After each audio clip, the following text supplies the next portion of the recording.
गुरुदेव बाबा की महिमा का क्या बखान करूं। 7-8 महीने पहले मेरी जीभ में एक गांठ हो गई थी, उसके चक्कर में बीकानेर गया था, जांच कराई तो कैंसर आया।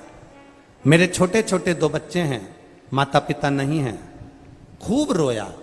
मेरे बच्चों का क्या होगा। दिल पर पत्थर रखकर मैंने जैसे तैसे ऑपरेशन करवा लिया, लेकिन गुरुदेव 3 महीने बाद वापिस जीभ में कैंसर आ गया। दूसरी साइड में गांठ पड़ गई, कैंसर फिर आ गया। अब मुझे लगने लगा कि अब मेरा जाने का समय आ गया है। क्या करूं मैं। जयपुर गया, वहां पर बताया तो उन्होंने कहा कि जीभ में वापिस कैंसर है। बहुत मिन्नत करी, क्या करूं मैं, फिर ऑपरेशन, बच्चे छोटे। किसी ने कहा सियोर वाला महाराज कथा करता है, आस्था चैनल पर आती है, सुनना चालू करो। आस्था चैनल पर कथा सुनना चालू करा, शिव जी के मंदिर जाना चालू करा। पहले नहीं जाता था, 1 लोटा जल चढ़ाना प्रारंभ करा। और बाबा दूसरी बार जांच कराने फिर जयपुर गया, तब मेरी डॉक्टर ने कह दिया कैंसर खत्म हो गया, रिपोर्ट नॉर्मल है। अब अच्छे हो बाबू? ठीक, एकदम बढ़िया। दोनों हाथ हिला दो एक बार ऐसे। हर हर शिव तत्व इसको कह, ये ओघड़ी है। हम बैठे जरूर है कथा में, हम लोग कहते महाराज जी ये कथा में लोग बैठे, हम कह रहे कथा में नहीं बैठे हैं। ये मेडिकल कैंप लगा है मेरे भोलेनाथ का, औषधि देकर चला जाता है। 7 दिन वो आया। लोग कहते हैं ये शिव महापुराण की कथा है,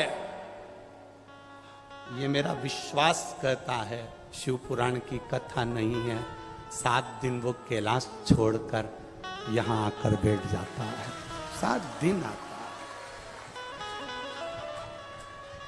तुम जितने यहां रुकते हैं ना, मैं सारे न्यूज चैनल वालों से कहना चाहूंगा, जो लोग यहां रात को रुकते हैं ना, उनसे एक बार इंटरव्यू जरूर लेना कि उनका अनुभव कैसा होता होगा 7 दिन रुकने का।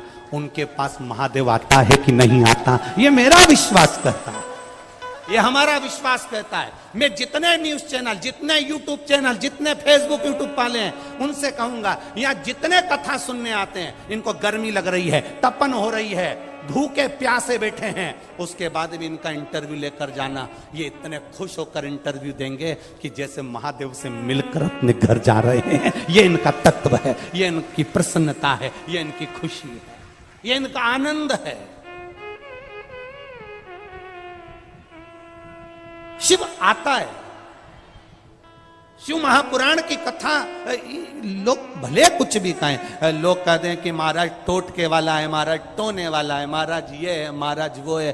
देखो आग लगे बस्ती में, अपन रहो मस्ती में। दुनिया कुछ भी कहे, सबसे ज्यादा खुशी की बात तो ये है,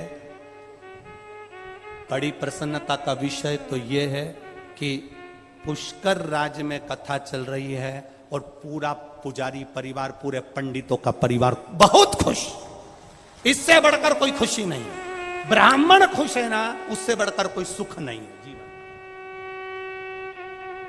उनके हृदय की प्रसन्नता, उनके हृदय का आनंद, उनके हृदय की चित्तता, उनके हृदय का एक आनंद उनके भीतर है।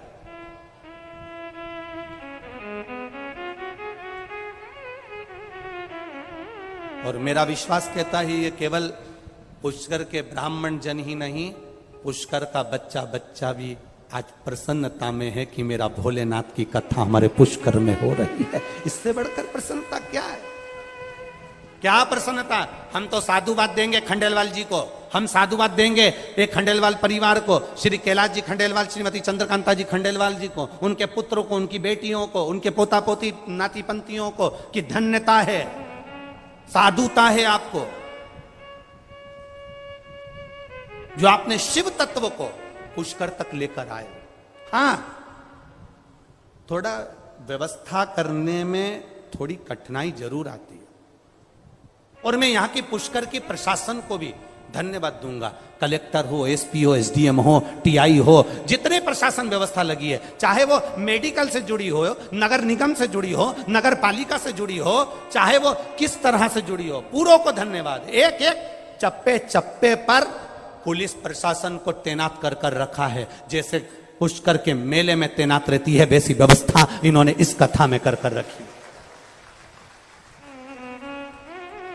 2000 पुलिसकर्मी इस पूरी कथा को चारों तरफ से संभाल रहे हैं। ये शिव तत्व है महाराज, ये प्रशासन को साधुता है, ये शिव तत्व है। कलेक्टर हो, एसपी हो, एसडीएम हो, एसएसपी हो, जो संभालने में लगे, मेडिकल वाले, हॉस्पिटल वाले, प्रशासन आदि के जितने, ये कहीं ना कहीं, और जितने सेवा में लगे हो, जितने भी सेवा में लगे हैं, वो तारीख जरूर लिख के रखना। और आप जितने लोग कथा सुन रहे हो, अपनी अपनी कॉपी में तारीख लिख के रखना कि मैं इतनी तारीख को एक कथा सुनने के लिए गई थी, मैंने बाबा से ये निवेदन करा था, और व्यासपीठ के सामने बैठकर मैंने श्री शिवाय नमस्तुभ्यम व्यासपीठ के साथ मुख से एक साथ बोला था और विनती करी थी। 3 महीना, एक पत्र में लिखा है एक बहन ने कि वो 3 महीना क्या 2 महीने में सब कुछ दे देता है। पत्र में लिखा एक बहन ने, देखिए,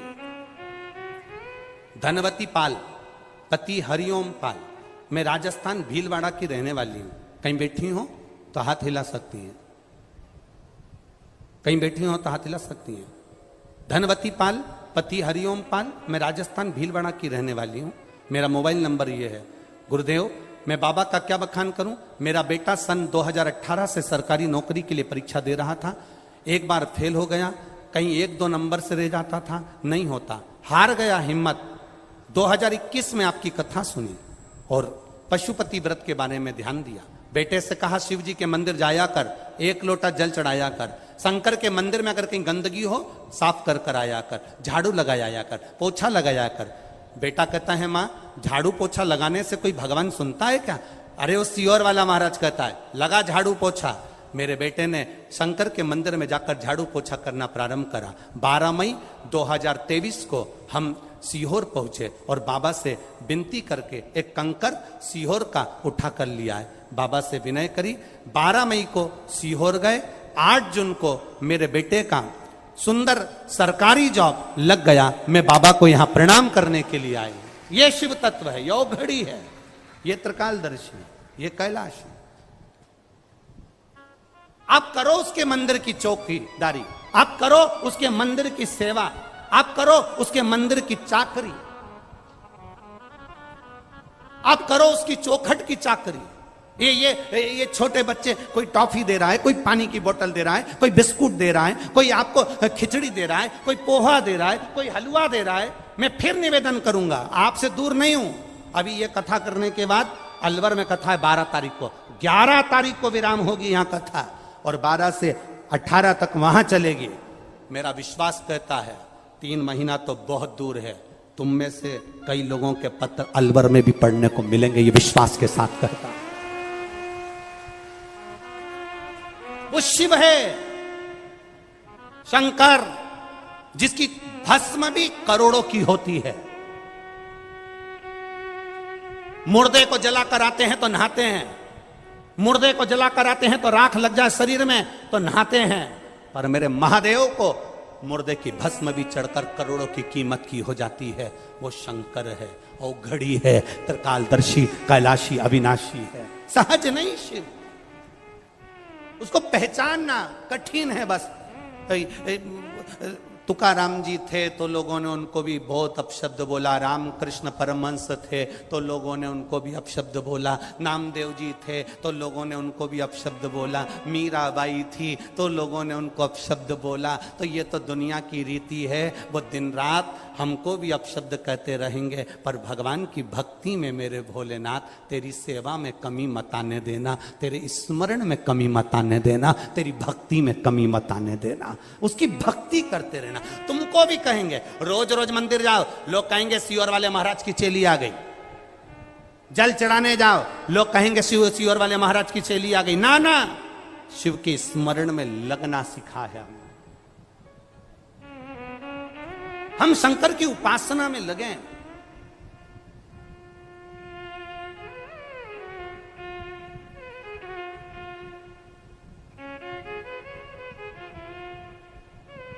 और जब हम शिव की उपासना में लग जाएंगे, शंकर की भक्ति में लग जाएंगे, तब जीवन का एक आनंद अपने आप हम पा जाएंगे।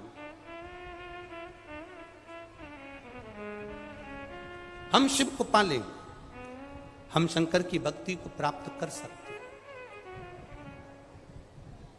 शिव उपासना को हम प्राप्त कर सकते हैं। महाराज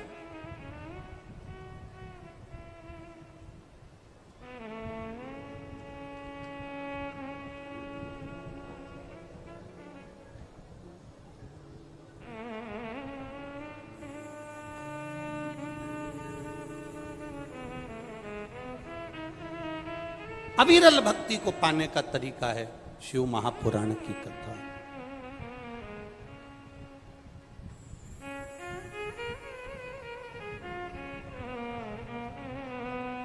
और उसको पाने के तरीके को ढूंढना है। गाड़ी खराब हो जाती है तो उसको सही करने का तरीका ढूंढा जाता है। मोबाइल खराब हो जाता है, उसको सही करने का तरीका ढूंढा जाता है। जब हमारी जिंदगी में अगर कोई तकलीफ आ गई है, जीवन में दुख आ गया है, उसको सही करने का तरीका ढूंढो।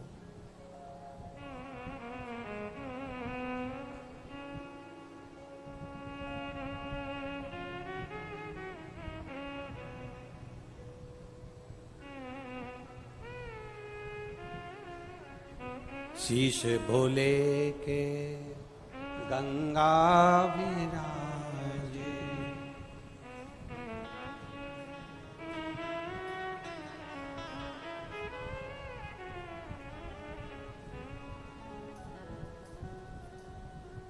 वो गंगा देवाधिदेव महादेव का जब हम प्रतिदिन जल चढ़ाकर स्पर्श करते हैं, वो गंगा का जल हमको आप रूप पवित्रता प्रदान कर देता है। आप रूप पवित्रता। अभी आपको कथा के प्रारंभ में कहा कि हम जब भगवान के मंदिर में जाएं तो पवित्रता का भाव रखें।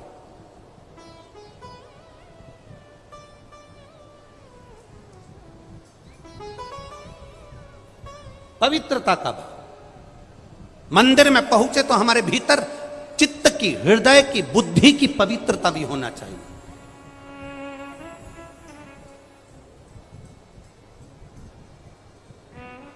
हम अपने चित्त की पवित्रता नहीं प्राप्त कर पाते। देखो, एक कथा आई है बड़ी सुंदर। सुकेतु नाम का एक यक्ष है और ब्रह्मलोक के नजदीक में वो भ्रमण करता था। ब्रह्मा जी के नजदीक में वो रहता था, ब्रह्मलोक के नजदीक में वो भ्रमण करता था। उसका नाम था सुकेतु। सुकेतु कौन? तो कोई तुमसे पूछे तो तुम कह सकते हो ताड़का नाम की राक्षसी का पिता।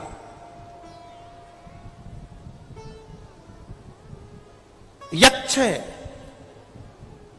भ्रमण कर रहा है, ब्रह्मलोक के आसपास में घूमता रहता है, भ्रमण करता रहता है।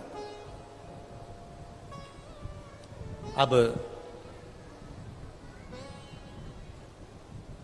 सुकेतु के यहां संतान का सुख नहीं है, तो यक्ष था, ये देवलोक में रहता था, यक्ष था, घूमा करता था, ब्रह्मलोक के आसपास भ्रमण किया करता था।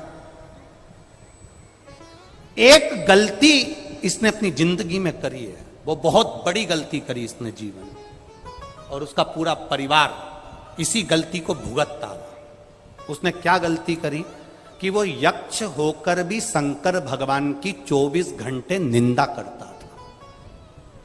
हमने एक बात पहले भी कही, आज फिर कहते हैं, तुम शंकर भगवान के मंदिर नहीं जाते, कोई बात नहीं। आप शंकर जी को प्रणाम नहीं करते, कोई बात नहीं।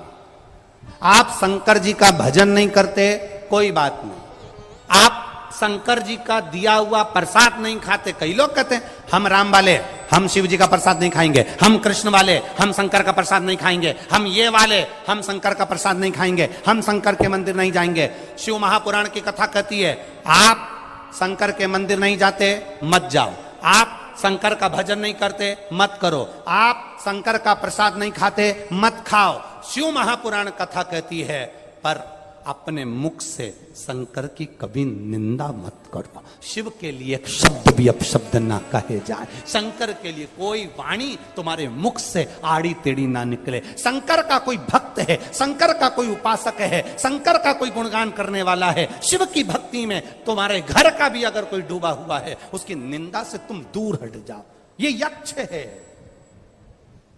ये यक्ष सुकेतु यक्ष है, देवलोक में रह रहा है, ब्रह्मा जी के नजदीक रह रहा है, पर दिन भर शंकर जी को अपशब्द कहता था। ओ घड़ी है, आड़े तेड़े कपड़े पहनता है, बुद्धि नहीं, भस्म रमाता है, जटाजूट बांधता है, मृगशाला पहनता है, नशे में रहता है। ओहो, और तो और कह दिया कि साहब वो तो कपाली है, कपाल भर पानी पीता है, वो तो भंगेड़ी है, वो तो गंजेड़ी है। ये कहां से लोग ले लेकर आ जाते हैं, हम तो समझ में नहीं आता कि कितनी बड़ी बड़ी पोस्ट दे देते हैं, कितनी बड़ी बड़ी।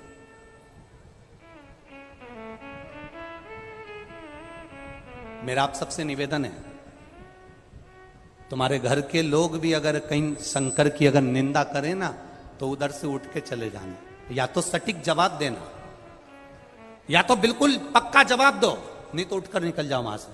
हम नहीं दे रहे ना जवाब, चलो यहां से। शिव निंदा नहीं सुनेंगे। नारद जी ने शंकर जी की निंदा करी थी, भगवान विष्णु के पास जाकर कह दिया था, भगवान नारायण के पास जाकर कहा मैंने कामदेव को जीता है। शंकर भगवान तो कामदेव को भी नहीं जीत पाए। इतनी सी निंदा केवल देव ऋषि नारद ने करी थी, और देव ऋषि नारद को बंदर का मुंह लगा था। देव ऋषि नारद तो निंदा कर कर चले गए, पर भगवान विष्णु की आंख में से आंसू बहने लगे। मेरा नारायण रो रहा है, मेरे भगवान विष्णु रो रहे। लक्ष्मी जी ने पूछा तुम रो क्यों रहे हो, क्या गया तुम्हें, किस लिए रो रहे हो तुम रो क्यों रहे हो। भगवान विष्णु ने कहा देव ऋषि नारद तो निंदा कर कर चले गए, पर निंदा मैंने सुनी है। निंदा करने वाले से ज्यादा पाप, बोलो बोलो जम के, निंदा सुनने वाले को लगता है। मैंने शंकर जी की निंदा सुन ली है, मेरी दशा बिगड़ जाएगी। क्या दशा बिगड़ जाएगी। लक्ष्मी जी कह रही हैं तुम नारायण हो, क्या तुम्हारी दशा बिगड़ेगी। भगवान कह रहे हैं शंकर की निंदा सुनने वाला और करने वाला ये दोनों पशु की अवस्था ले लेते। ओहो, आप नारायण, आपको पशु का मुख लगेगा, हो ही नहीं सकता। और हुआ।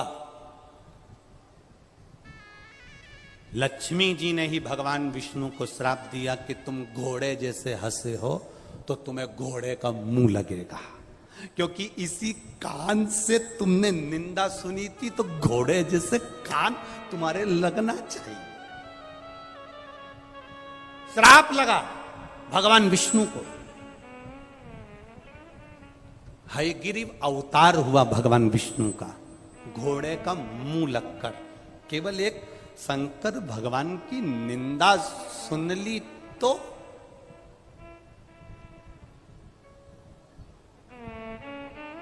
घोड़े का मुख। देव ऋषि नारद ने शिव जी की निंदा करी तो उन्हें बंदर का मुख लगा। अब यहां सुकेतु यक्ष शंकर भगवान की निंदा कर रहा है, तो पृथ्वी पर गया और पृथ्वी पर जाकर इसने यक्ष था, राक्षस की योनि पाली, तप करा, ब्रह्मा जी से वर मांगा, मेरे घर संतान नहीं। ब्रह्मा जी ने कहा कैसी संतान चाहिए। एक संतान दे दो, चाहे बेटा हो चाहे बेटी हो, पर बड़ी वीर हो, बड़ी प्रबल हो, बहुत बल हो उसमें, 10,000 हाथी का बल हो उसमें। ब्रह्मा जी ने उसको एक बेटी होने का वर दे दिया, जिससे एक लड़की ने जन्म लिया, जिसका नाम ताड़का हुआ। ताड़का सुंदर बहुत थी, इतनी सुंदर थी ताड़का, उसको देखने के लिए देवलोक की अप्सराएं भी आती थी, देवलोक की अप्सरा। बड़ी हुई ताड़का, शादी कर दी, सुंद नाम के एक राजा के साथ उसका विवाह हो गया। असुर था वो भी। ताड़का की शादी जब सुंद नाम के असुर के साथ में हो गई, उसके घर में 2 बेटों ने जन्म ले लिया, सुबाहु और मारीच। मारीच खेल रहे थे, खेलते खेलते अगस्त बाबा के आश्रम में चले गए। अगस्त ऋषि के आश्रम में पेड़ों को तोड़ा, सामानों को तोड़ा और सब कुछ नष्ट करने लगे। अगस्त ऋषि को क्रोध आ गया, इतना चंचल है, इतना क्रोधी है, मैं तुझे श्राप देता हूं, तू राक्षस हो जैसी हरकत कर रहा है, सुंदर है, कुरूप हो जा। कुरूप कर दिया। मालूम पड़ा ताड़का को, मेरे बेटे को अगस्त बाबा ने श्राप दिया है। ताड़का अगस्त ऋषि के आश्रम में पहुंच गई, बड़ी सुंदर थी ताड़का। जाकर क्रोध करा। अगस्त बाबा ने कह दिया, ताड़का तू मेरे सामने आकर चिल्ला चोट कर रही है, क्रोध कर रही है, मैं तुझे श्राप देता हूं कि तू सुंदर है, तेरी काया खराब होगी और भयंकर तेरा विकराल रूप होगा। ताड़का फिर भयंकर भयंकर विकराल हो गई। उसके पति को मालूम पड़ा कि मेरी पत्नी को अगस्त ऋषि ने श्राप दे दिया। अगस्त बाबा ने उसके पति को जलाकर भस्म कर दिया। ताड़का को क्रोध आ गया। क्रोध में आकर ताड़का बस अपने पुत्र का, अपने पति का बदला लेने के लिए राक्षस भाव में आकर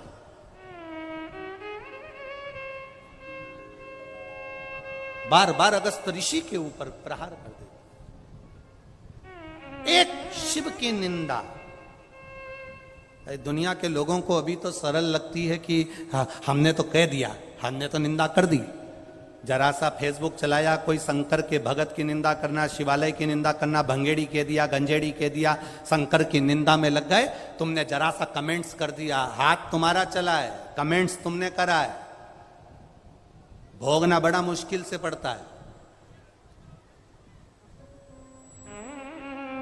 लड़ाई होती है ना,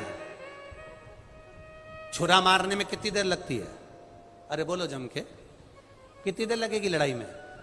तलवार मारने में कितनी देर लगेगी लड़ाई में? लड़ाई होती है, छुरा मारने में 5 मिनट, 10 मिनट, 15 मिनट लगते हैं। अंदर गए, तलवार लाए, घोप दी, छुरा लाए, घोप दिया, गुप्ती लाए, घोप दिया। मारने में तो 5-10 मिनट लगे।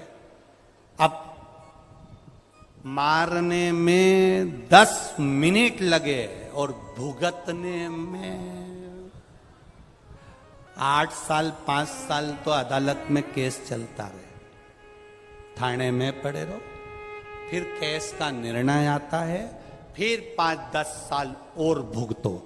10 मिनट क्रोध आया और तुमने चक्कू मारा और 10 मिनट के चक्कर में 10 साल जेल में पड़े रहना पड़ा। भोगना लंबा पड़ता है। तुमने निंदा कर कर बोला तो थोड़ा सा, जरा सा, कमेंट्स तो जरा सा, बोले तो जरा सा, अपशब्द कहा तो जरा सा, निंदा करी तो जरा सी। तैयारी करना, 5 मिनट की निंदा करी है, ना जाने कितने साल भोगना पड़ सकता है, उस पर थोड़ा सा स्मरण करना। चक्कू 10 मिनट मारा और भोगना 10 साल पड़ा। भोगना लंबा पड़ता है, ये समय कटता नहीं, फिर भुगतता, फिर कहता है मैंने कौन सा पाप करा, मैंने तो सबका भला करा था, मैंने तो सबका अच्छा करा था, मेरा बुरा क्यों हो रहा है, मैंने जिंदगी भर लोगों का अच्छा। अब सोचो कि क्यों हो रहा है, कारण क्या है? मत बुरे कर्म कर वरना पछताएगा, भगवान की आंखों से तू बच नहीं पाएगा, तू बच नहीं पाएगा। अरे ओ अज्ञानी मत करना, अरे ओ अज्ञानी मत करना। हम बार बार भगवान के चरणों में जाकर हम कहते हैं तुम्हारे पास में जरी बड़ी बीमारी आ गई, तुम्हारे पास में रोग आ गया, कर्जा हो गया, दुकान नहीं चल रही, व्यापार नहीं चल रहा, तकलीफ में पड़े हो, तुम जाकर शंकर जी से कहो तो सही। पर तुम शिव जी के पास बाद में जाते हो जब दुनिया के धक्के खाकर आते हो। पहले तुम दुनिया के हाथ जोड़ते, भैया मेरा कर्जा है 5 लाख का, थोड़ा सा उधार दे दो, भैया 25,000 दे दो, भैया 50,000 दे दो। दुनिया के धक्के खाने के बाद आखिरी में जब किसी ने साथ नहीं दिया तब महादेव के पास गया। दुनिया के हाथ जोड़ने से अच्छा है एक बार मेरे शंकर के हाथ जोड़ लेता, रोज मंदिर जाता, लोटा भर के जल चढ़ाता, उसके पास बैठकर उससे प्रार्थना करता, दिल से बोल देता, मेरे बाबा दया करना, मैं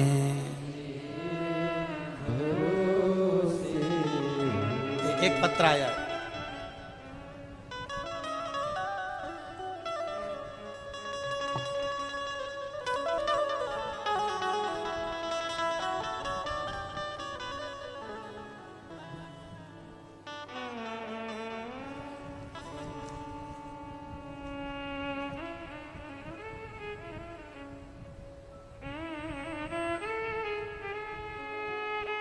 मेरा नाम डॉक्टर डिम्पल सेन है। मैं अजमेर राजस्थान की निवासी हूं। डॉक्टर डिम्पल सेन कहीं बैठी हैं? दोनों हाथ आप ही हैं बेटा, ऐसे हाथ हिला दीजिए। मेरा नाम डॉक्टर डिम्पल सेन है। मैं अजमेर राजस्थान की निवासी हूं। मेरा मोबाइल नंबर ये है। एक लोटे जल का मैं क्या वर्णन करूं गुरुदेव। मेरी दोनों आंखों में से 8 साल से पानी बहता रहता था। मेरे आसपास वालों से भी आप पूछें, मेरे रिश्तेदारों से पूछें, मेरी आंखों में से 8 साल लगातार पानी निकलता था। डॉक्टरों को दिखाया, डॉक्टर ने आंख में डालने के ड्रॉप दिए, दवाई दी, सारा इलाज करवा लिया, बड़े बड़े डॉक्टर को दिखा लिया, पर आंख में से जल निकलना बंद नहीं हुआ। बहुत परेशान हो गए।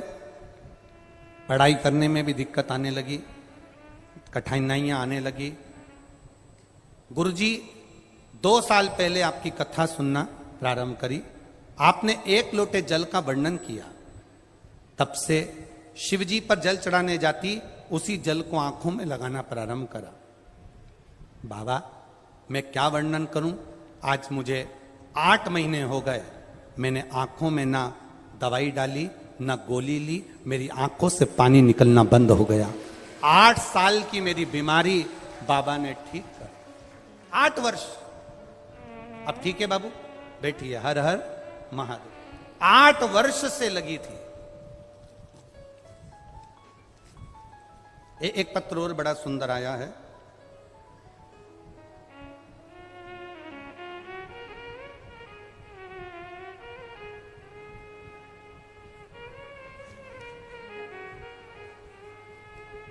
इंदिरा सेन सुभाष नगर अजमेर से आई हैं। इंदिरा सेन सुभाष नगर अजमेर से आई हैं। कहीं बैठी हो तो हाथ हिलाइएगा। इंदिरा सेन सुभाष नगर अजमेर से। बाबा 3-4 साल से मुझे सोराइसिस की बीमारी हो गई थी। मेरे शरीर में से फुकड़ियां निकलती थी, खाल निकलती थी, पूरे शरीर में से खाल निकलती। डॉक्टर चेंज करे, डॉक्टरों को दिखाया, पर आराम नहीं लगा।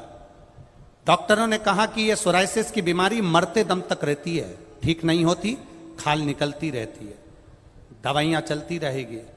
तभी किसी ने एक छोटी सी क्लिप आपकी भेज दी और मोबाइल पर देखकर टीवी पर कथा देखना प्रारंभ करा। कुंदकेश्वर महादेव का नाम लेकर शंकर जी को चढ़ी हुई बेलपत्र खाना चालू करा। आपने ऑनलाइन शंकर भगवान का अभिषेक करवाया।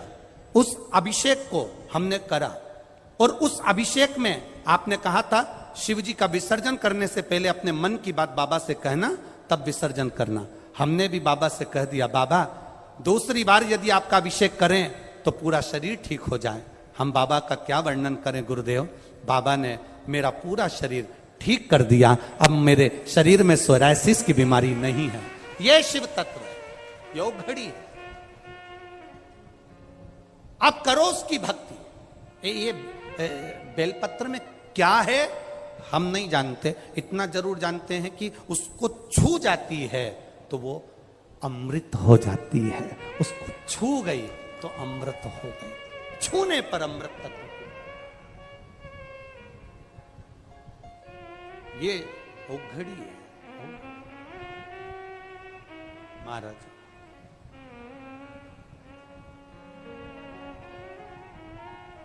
अरे मंदिर मंदिर में विराजे भोलेनाथ, चढ़ाऊं लोटा जल भर के। मंदिर मंदिर में विराजे भोलेनाथ, चढ़ाऊं लोटा। ओ मंदिर मंदिर में विराजे भोलेनाथ, चढ़ाऊं लोटा जल भर के। मंदिर मंदिर में विराजे भोलेनाथ, चढ़ाऊं लोटा जल भर के। मंदिर मंदिर में विराजे भोलेनाथ, चढ़ाऊं लोटा जल भर के। मंदिर मंदिर में विराजे भोलेनाथ, दोनों हाथों से लोटा जल भर के।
काहे के गणपति बनाए काहे के भोलेनाथ, ओ काहे के गणपति बनाए काहे के भोलेनाथ, ओ काहे के गणपति बनाए काहे के भोलेनाथ, ओ काहे के गणपति बनाए काहे के भोलेनाथ, काहे के गणपति बनाए काहे के भोलेनाथ, काहे के गणपति बनाए काहे के भोलेनाथ, अरे गोबर के गणपति बनाए मिट्टी के भोलेनाथ, गोबर के गणपति बनाए मिट्टी के भोलेनाथ, ओ गोबर के गणपति बनाए मिट्टी के भोलेनाथ, गोबर के गणपति बनाए मिट्टी के भोलेनाथ, ओ मंदिर मंदिर में विराजे भोलेनाथ,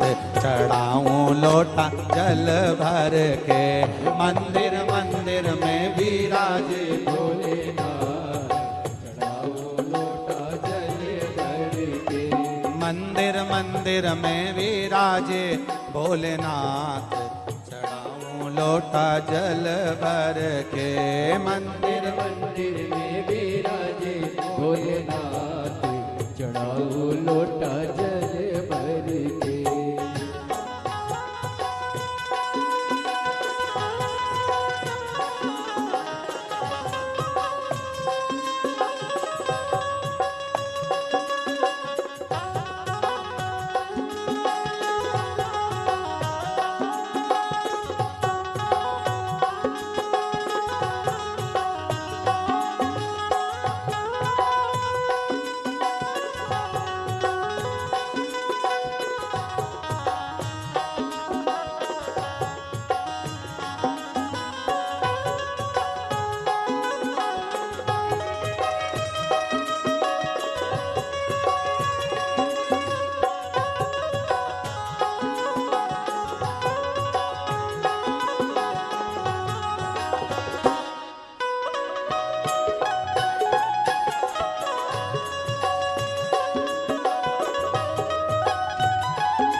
दिना गणपति मनाए कौन दिना भोलेनाथ, कौन दिना गणपति मनाए कौन दिना भोलेनाथ, ओ कौन दिना गणपति मनाए कौन दिना भोलेनाथ, कौन दिना गणपति मनाए कौन दिना भोलेनाथ, कौन दिना गणपति मनाए, कौन दिना भोलेनाथ, कौन दिना गणपति मनाए, कौन दिना भोलेनाथ। ओ बुधवार गणपति मनाए, सोमवार भोलानाथ, बुधवार गणपति मनाए, सोमवार भोलेनाथ। मंदिर मंदिर में मिलेंगे भोलेनाथ, चढ़ाऊं लोटा जल भर के।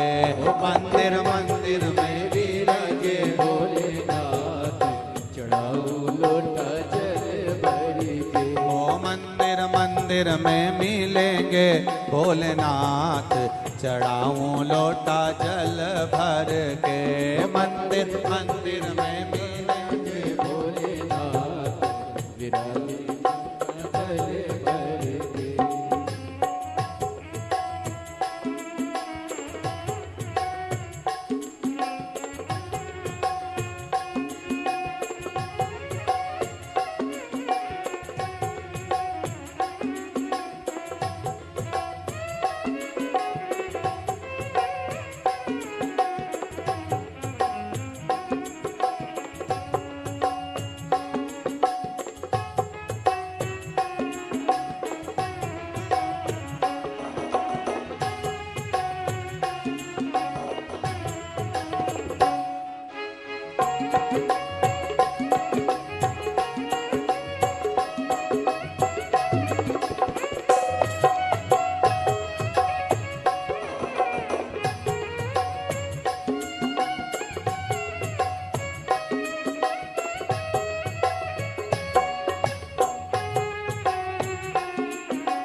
मनाए कौन दिना भोलेनाथ, कौन दिना गणपति मनाए कौन दिना भोलेनाथ। ओ कौन दिना गणपति मनाए कौन दिना भोलेनाथ, कौन दिना गणपति मनाए कौन दिना भोलेनाथ।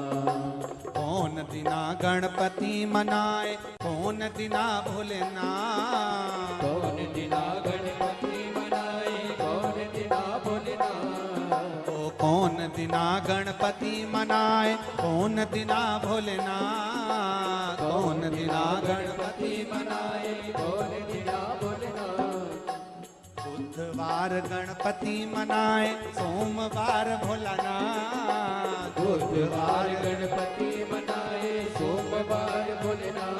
मंदिर मंदिर में मिलेंगे भोलेनाथ चढ़ाऊं लोटा जल भर के। ओ मंदिर मंदिर में विराजे भोलेनाथ चढ़ाओ लोटा जल भर के। ओ मंदिर मंदिर में मिलेंगे भोलेनाथ चढ़ाऊं लोटा जल भर के। ओ मंदिर मंदिर में विराजे भोलेनाथ चढ़ाओ लोटा जल भर के। मंदिर मंदिर में विराजे भोलेनाथ चढ़ाऊं लोटा जल भर के। मंदिर मंदिर में विराजे भोलेनाथ चढ़ाओ लोटा जल भर के। चढ़ाऊं लोटा जल भर के। चढ़ाऊं लोटा जल भर के। चढ़ाऊं लोटा जल भर के।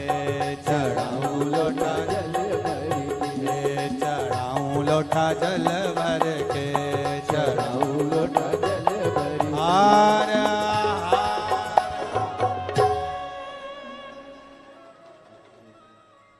अपने स्थान पर बैठकर भगवान देवाधिदेव महादेव से अपने हृदय की बात कहिए।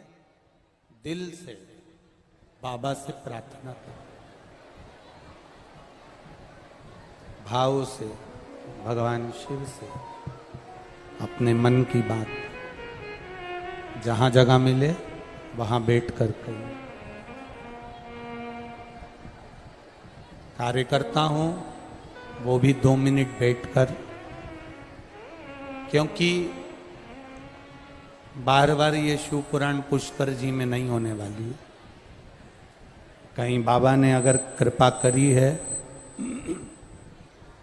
तो आप दिल से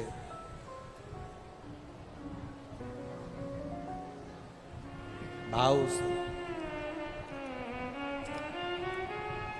इस कथा का रसतत्व ग्रहण करें। कथा के बीच में जो श्री शिवाय नमस्तुभ्यम बोलने का मौका मिलता है, आप जब हम बोलें तब आप भी हमारे साथ में दिल से बोलते हुए बाबा से अपने मन की बात जरूर कहिए।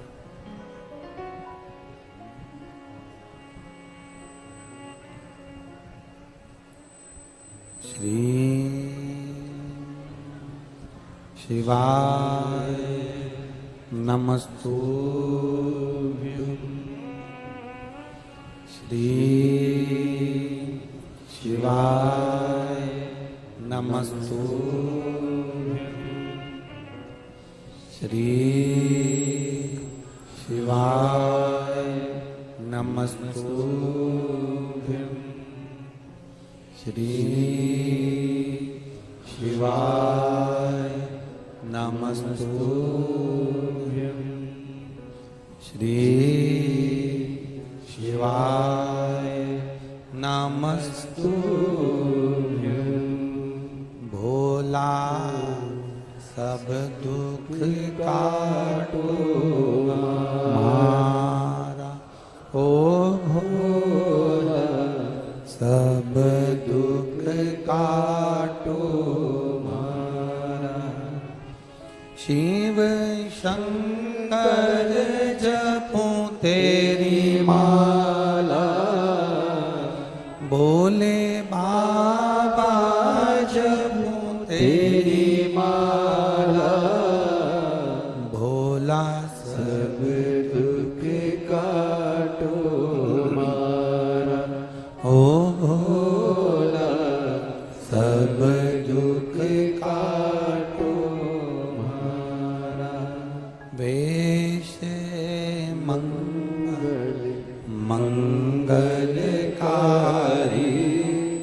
वैसे मंगल मंगलकारी शमशान वासी शमशान वासी ओ भोला सब दुख काटो मारा ओ भोला सब दुख काटो मारा। भगवान शिव की कथा कर रही है।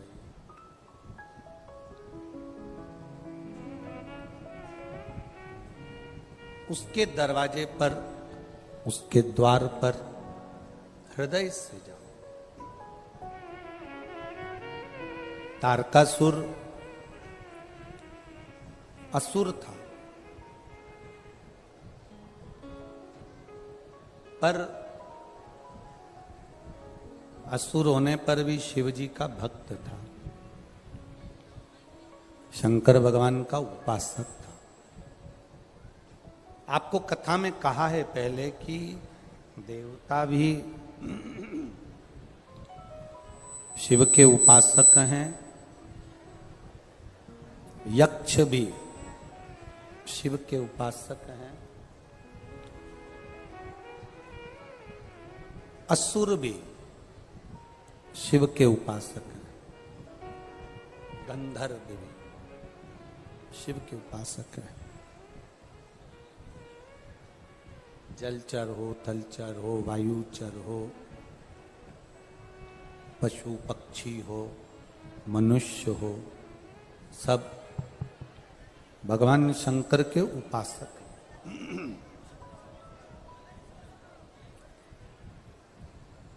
सबका तरीका अपना अपना है भगवान को रिझाने का। इनको बढ़ाओ। सबका तरीका अपना अपना। कोई तो शंकर भगवान को एक लोटा जल डालकर चढ़ाकर प्रसन्न कर लेता है, कोई बहुत व्रत साधना उपास कर कर भगवान को प्रसन्न कर लेता है। लंकाधिपति रावण जैसा अपना शीश देकर भगवान को प्रसन्न कर लेता है, प्रसन्नता कर।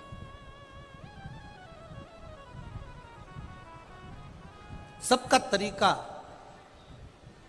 सबका पूजन का तरीका, भगवान को मनाने का तरीका, प्रसन्न करने का तरीका, सबका अपना अपना। बस एक चीज शिव को रिझाने की सबसे बड़ी जो चीज है वो अपने चित्त में रखना कि शंकर को ना छल प्रिय है, शंकर को ना दिखावा प्रिय। और पुष्कर राज की ये कथा में हमने देखा, यहाँ जो भी बैठा, यहाँ कोई वीआईपी ट्रीटमेंट तो किसी के लिए खंडेलवाल परिवार ने नहीं रखा कि आप वीआईपी हो तो आपके लिए कुछ और अच्छे से व्यवस्था कर सकें। कथा होती भी ऐसी, सब एक जाजम पर होना चाहिए, सब एक जगह पर होना चाहिए और सब एक जैसे होना चाहिए। खंडेलवाल जी साधुवाद आपको इसके लिए। सब एक जैसा हो, एक जाजम, एक जैसा भाव सबके प्रति। ठीक है। हाँ, ये जरूर है कि अब मेहमान आए, अतिथि आए, अपने घर के रिश्तेदार आए तो उनको थोड़ा बिठाने के लिए जगह तो चाहिए। अब वो तो बहुत जरूरी है भाई। अब उनके मेहमान आए और ना बिठाएं तो अगली बार ये मेहमान के घर जाएं वो भी इनको ना बिठाएंगे, तो बड़ा सोचनीय प्रसंग हो जाता है। कभी कभी ऐसा नहीं है कि नहीं सोचना होता, हो जाता है।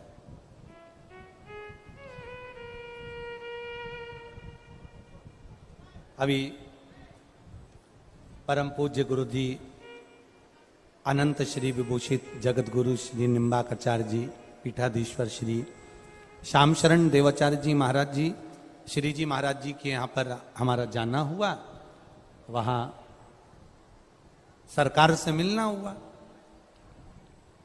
अब जब उनसे मिलना हुआ तो वहां पहुंचे, मिले, तो बड़ा वास्तव में संत क्या होते हैं, साधु क्या होते हैं, गुरुजन क्या होते हैं, ये स्वामी जी को देखकर महसूस होता है।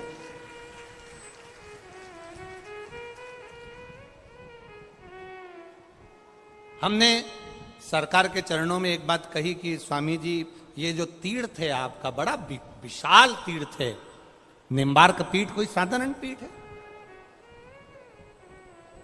जैसे पुष्कर को पुष्कर तीर्थ कहा जाता है, हमारा तो शासन प्रशासन से भी एक ही निवेदन है कि वो जहां निम्बार्क पीठ विराजमान है उसको निम्बार्क तीर्थ घोषित कर देना चाहिए कि वहां तीर्थ है, लोग वहां आनंद से जावे, आनंद की अनुभूति करें।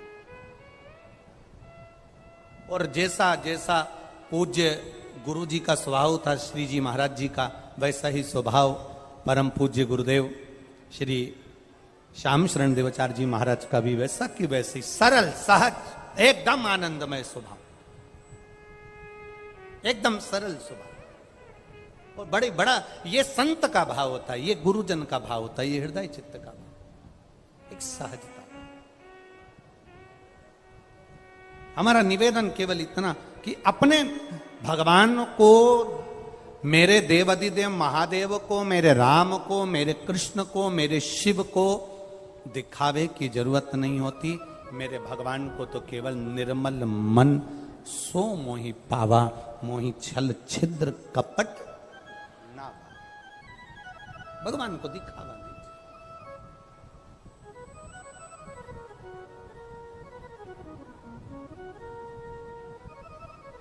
अब जाओ शंकर के शिवालय में, तारकासुर भगवान शंकर के शिवालय में जाता था, तारकासुर भगवान शंकर को रिझाता था।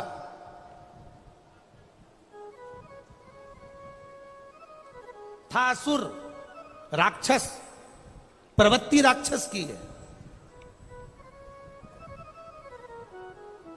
वर मांगा ब्रह्मा जी से, वर दीजिए।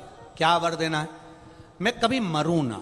ब्रह्मा जी ने कहा यह तो हो नहीं सकता कि मरोगे नहीं, आए हो तो जानना तो। तुम भी सुन लो रे पुष्कर वालो और अजमेर वालो, जितने बैठे हो, कितनी भी बादाम खा लो और कितनी भी डेंटिंग पेंटिंग कर लो, जाना तो। क्रीम लगा लगा के तुम अपनी उम्र छुपा सकते हो, पर कर्म नहीं छुपा सकते।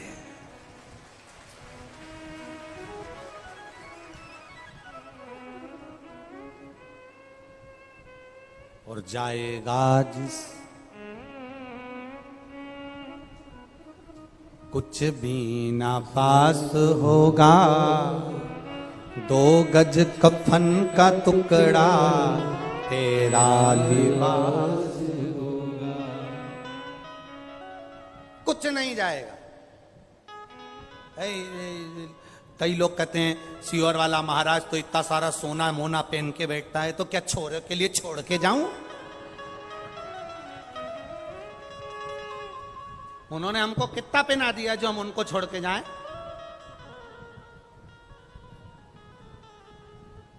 कई लोगों को बड़ी चिंता रहती, इतना सोना पहनकर बेनता। जजमान पिनाए, भोलेनाथ पिनाए, और भोलेनाथ ने दिया है तो अलमारी में धरने के लिए थोड़ी ना दिया है। रखते जाओ रखते जाओ रखते जाओ रखते जाओ रखते जाओ। बहू को दे देंगे, बेटा को दे देंगे, छोरी को दे देंगे, नाती को दे देंगे, पंती को दे देंगे। तुम कब पहनोगे? तुम तो चले गए। और प्लास्टिक के फूल की माला चढ़ जाएगी बाद में, और वो भी 4-5 साल उतरने वाली नहीं है, जब पूरी काली नहीं पड़ जाए। जब तक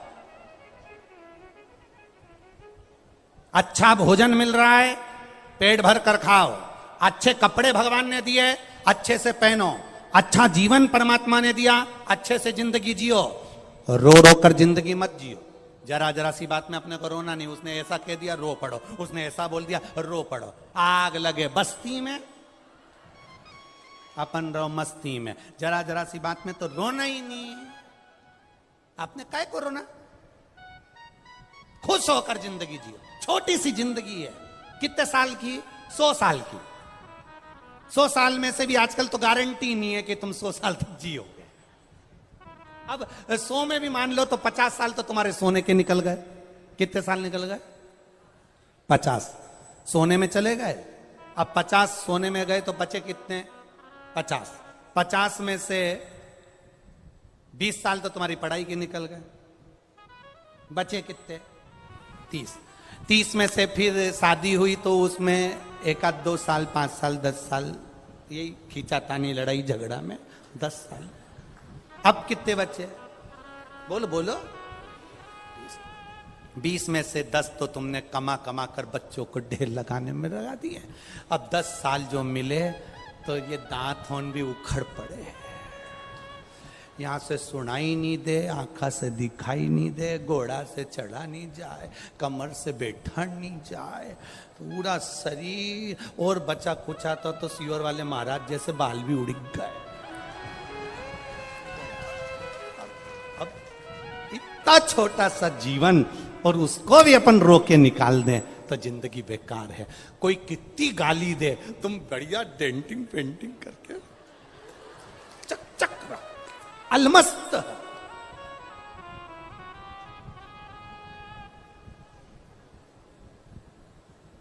अभी मालपुआ खाओ, रबड़ी खाओ, जो तुम्हारे शरीर को सूट करे वो भोजन करो, क्योंकि बाद में ये भोजन नहीं मिलेगा।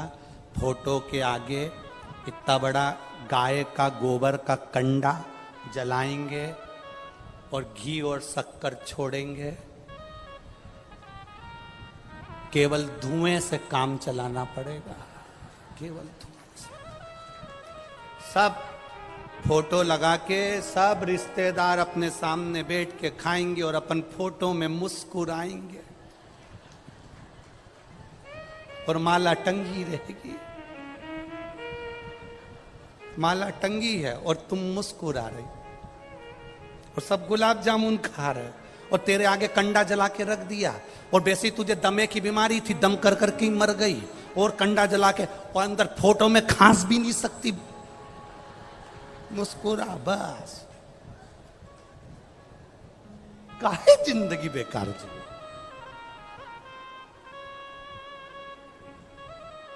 अरे मिलती है शिव नाम की दौलत कभी कभी,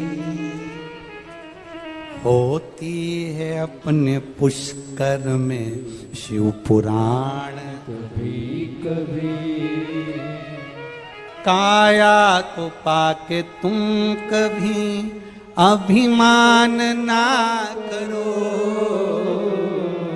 काया को पाके तुम कभी अभिमान ना करो। अरे माटी में मिल जाती है काया कभी कभी, होती है अपने पुष्कर में शिव पुराण कभी कभी। बेटों को पाके तुम कभी अभिमान ना करो, बेटों को पाके तुम कभी अभिमान ना करो। बन जाते हैं पड़ोसी बेटा कभी कभी, होती है अपने पुष्कर में शिव पुराण कभी कभी। बेटी को पाके तुम कभी अभिमान ना करो, बेटी को पाके तुम कभी अभिमान ना करो। ले जाते हैं जमाई भी बेटी कभी कभी, होती है अपने पुष्कर में शिव पुराण कभी कभी। ये बहुत मुश्किल से मिली, भाग्य जग गए। ए अजमेर वालों, पुष्कर वालों, भाग्य जग गए तो भंडार भर कर ये शिव महापुराण की कथा मेरे शंकर ने पुष्कर की झोली में दे दी है। महाराज भाग्य जग गए।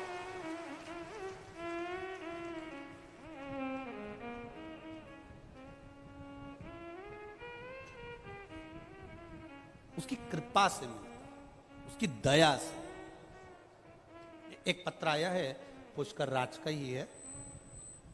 चेतना कुमावत, मनोज कुमावत, मैं पुष्कर निवासी हूं गुरुजी, यह मेरा, मैं तीसरा पत्र भेज रही हूं, आप मेरा पत्र ही नहीं पढ़ते हो। अरे जी पत्र इतना सारा पढ़ा है, अब मैं कितना पढ़ूं? अब जितना पढ़ा लिखा हूं उतना पढ़ लेता हूं।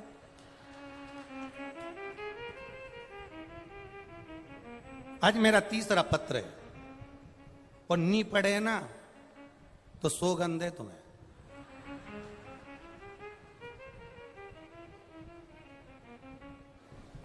मैं पंडाल में नहीं आई, फिर काय लिखा? पर मेरे सास ससुर पंडाल में आए। गुरुजी धन्यवाद जी। चेतना कुमावत जी, श्री मनोज जी कुमावत जी, पुष्कर निवासी, धन्यवाद। आपने अपने माता पिता को कथा में भेजा, उसके लिए साधुवाद। ये पत्र मेरे अपने माता पिता सास ससुर के साथ में भेज रही हूं। बहुत बड़ा है रे। मैं बाबा की महिमा का क्या वर्णन करूं। 2020 में लॉकडाउन के चलते मेरी शादी को 10 साल हो गए थे, संतान नहीं थी। बाबा से प्रार्थना करी तो 10 साल बाद संतान हुई। पर संतान तो हुई, पर बाबा ने मेरी संतान को वापिस ले लिया। बीमारी के चलते संतान चली गई। डॉक्टरों का इलाज चालू हुआ, पर संतान का क्रम नहीं हुआ। पशुपतिनाथ का व्रत कर, डॉक्टरों ने कहा अभी कोई चांस नहीं है। पर मैंने भी बाबा से प्रार्थना करी, तू दयालु है, करुणा का सागर है, सबको देता है, मुझे भी देना। एक बार तूने दी, वो आपने वापिस ले ली, पर अब जो देना वो वापस ना लेना। गुरुजी पशुपतिनाथ व्रत करा, सफेद आंकड़े की जड़ का प्रयोग करा, और बाबा की कृपा से आज मैं 5 महीने की गर्भवती हूं। बाबा को मैं यहीं से प्रणाम करती हूं। ये शिव तत्व ओ घड़ी है।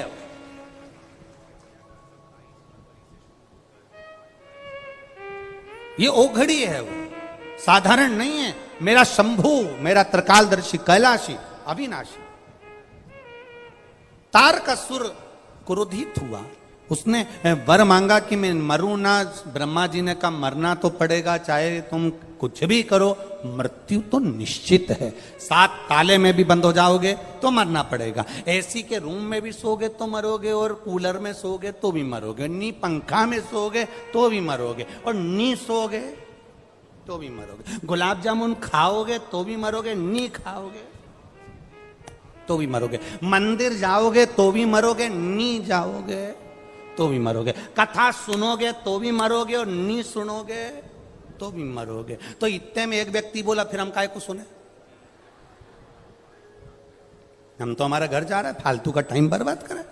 जब मरना ही है, सुनो तो मरो, नी सुनो तो मरो, फायदा क्या? हमने कहा फायदा एक है। बिल्ली अपने मुंह से अपने बच्चे को पकड़ती है, साथ घर लेकर जाती है, उसका बच्चा मरता है? नहीं। बिल्ली अपने मुंह से चूहे को पकड़ती है, चूहा बचता है? नहीं। बस जिसने कथा सुनी वो काल के मुंह में आएगा जरूर, पर बचकर कैलाश धाम तक चला जाएगा। और जिसने कथा नहीं सुनी वो चूहे जैसा गया। तेरा क्या होगा रे कालिया?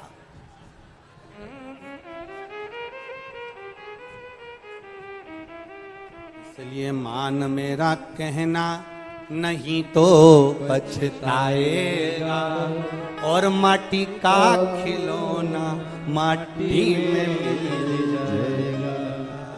है बूट और सूट सब अलमारी में धरा की धरा रहे।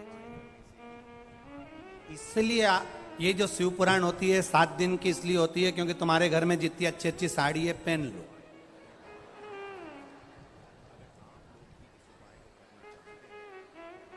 पहनो अच्छी पहनो ना।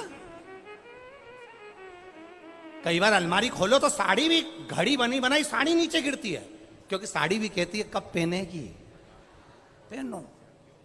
और अगर नहीं पहनोगे और बाद में मर गए तो ऊपर भी फिर यमराज से कहोगे यमराज वंस मोर, एक बार वापिस छोड़ दे। यमराज पूछेगा क्यों? वो नीले कलर की नी पहनी थी एक बार। यमराज के चल 40-50 साल की जिंदगी निकाल दी, 80 साल की जिंदगी निकाल दी, एक जोड़ कपड़ा में पूरा जीवन निकाल दिया। अच्छी साड़ी तेरे मायके वालों ने दी ने पेटी में धरती गई, रिश्तेदारों ने साड़ी दी ने पेटी में धरती गई, सब में फाल लगवाई, सब में पीको कराई, सबके नाप की चोली भी बनवाई और सब धर धर के रख दी और कि मुझे छोड़ दो। यमराज के रहन दे, अब तेरी 13वें में 13 बट दूंगा, अब रखे दे ना ना ना। इसलिए जो समय अपना चल रहा है ना बहुत तुम कहो 2 रोटी तो मिल रही ना भोलेनाथ की कृपा से। अरे बोलो तो 2 रोटी मिल रही ना, अच्छे से अपना काम चल रहा है ना, तो समझ लो अपनी गुड जिंदगी चल रही है। अब इसमें क्यों रोना साहब, क्यों रोए? कोरोना जैसे समय से बाहर निकलकर आज अपन ठाठ की जिंदगी जी रहे हैं, ये उसी महाकाल की कृपा है, ये कालाधिपति की कृपा। क्यों रोए? इसलिए तारकासुर मैं मरूं ना, भगवान ने कहा मरना तो पड़ेगा और मरेगा निश्चित, वो तो हो ही नहीं सकता मरना। कोई कहे बीमार नहीं पड़ोगे, पड़ोगे, ऐसा नहीं है कि नहीं पड़ोगे, तकलीफ नहीं आएगी, आएगी। चाहे तुम हो चाहे हम हो, बुखार हमको भी आता है तो तुमको भी आता है, सिर हमारा दुखता है तो तुम्हारा भी दुखता है, बोलो सही बात है, पेट हमारा दुखे तो तुम्हारा भी दुखे। हम कोई अलग से टपके हुए हैं क्या कि हमारा सिर नहीं दुखेगा या हमारा पेट नहीं दुखेगा? ऐसा संसार में कहीं का महाराज हो जिसका कुछ नहीं दुखे तो उसको पकड़ के हमारे पास लिया? हम भी तो सोचे कि आखिर भगवान ने इसको कैसा पैदा करा कि इसका कहीं नहीं दुखे। संसार में सब जन्मे हो दुख आएगा, पृथ्वी पर जन्म लिया है परमात्मा भगवान राम को भी तकलीफ आई, भगवान कृष्ण को भी तकलीफ आई, पृथ्वी पर जो आया है उसको दुख का सामना करना पड़ता है, पर रो कर जिंदगी मत निकालना, एकदम प्रसन्नता में निकालना, तो जिंदगी में दुख मालूम भी नहीं पड़ेगा, कहां चलेगा,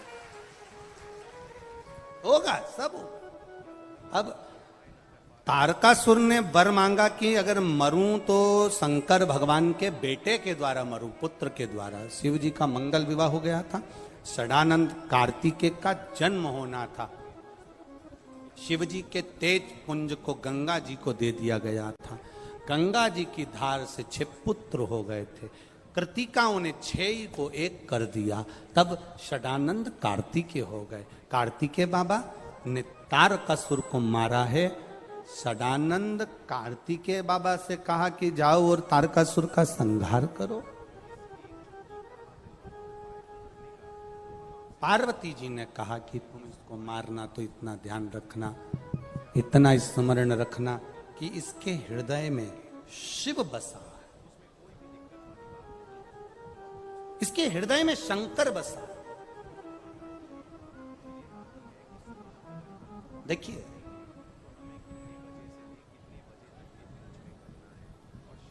आप जब शंकर भगवान की आराधना ऑनलाइन शिव जी का अभिषेक करवाया था, 2 साल से करवा रहे हैं, सावन की शिवरात्रि पर। आप लोगों ने करा? किस किस ने करा था? सबने करा? रखो। बाबा से जो मांगा बाबा ने दिया कि नहीं दिया? दोनों हाथ उठाकर बोलना, दिया ना।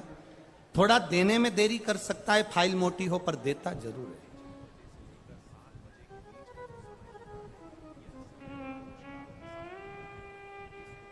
एक बात अपने भीतर उतारो कि हम भगवान के मंदिर नहीं जा रहे हैं, हम शिवालय नहीं जा रहे हैं, हम अपने पिता से, अपने बाबुल से, अपने दादा से, अपने बाबा से दिल की बात कहने के लिए जा रहे हैं। और ये बाबेरी कृपा ही है। तुम्हारे घर में कितना बड़ा गैस का भट्टा, क्या रोज रोज काम में आता है? अरे बोलो, जम के बोलो जरा। नहीं आता।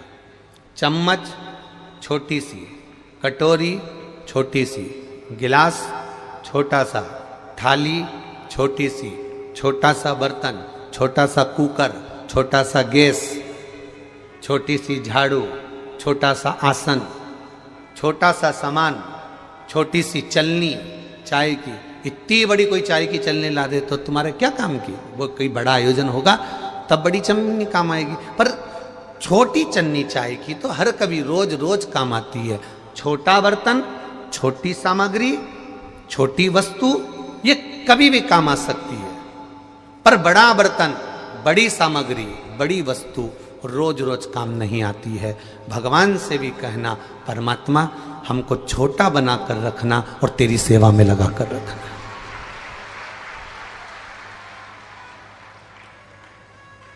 हमें छोटा बनाकर रखना और तेरी सेवा में लगा कर रखना, तेरी सेवा से दूर मत करना।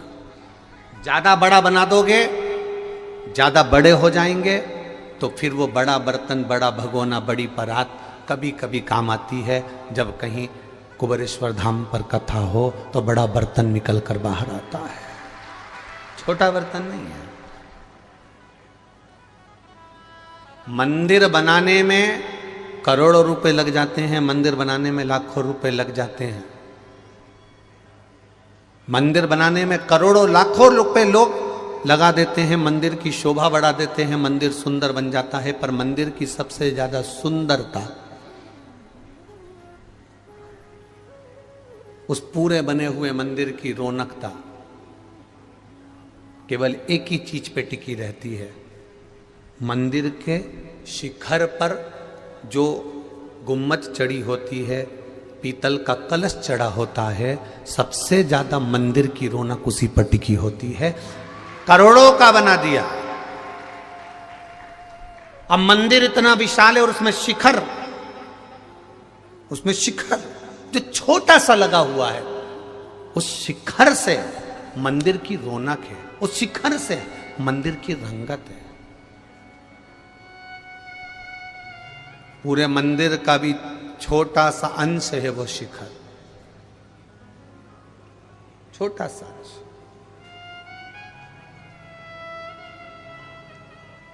जितने छोटे रहोगे उतने परमात्मा के करीब, जितने छोटे रहोगे, बर्तन जो छोटा रहता है वो रसोई घर में पड़ा रहता है। ईमानदारी से बोलना, तुम्हारे घर के किचन में, रसोई घर में जहाँ तुम भोजन बनाते हो, छोटा सा रसोई घर, छोटा सा किचन, छोटा सा भोजनालय, उस भोजनालय के अंदर जो छोटे छोटे बर्तन हैं वो ऐसे जमे रहते हैं। कटोरियाँ, गिलासियाँ, चम्मचियाँ, थाली यहाँ सब ड्रॉज में रखे रहते हैं। अब इतना बड़ा बर्तन तुम ड्रॉज में रखोगे क्या? इतना बड़ा बर्तन तुम उस रेक्से पर रखोगे क्या? उस जाली में रखोगे क्या?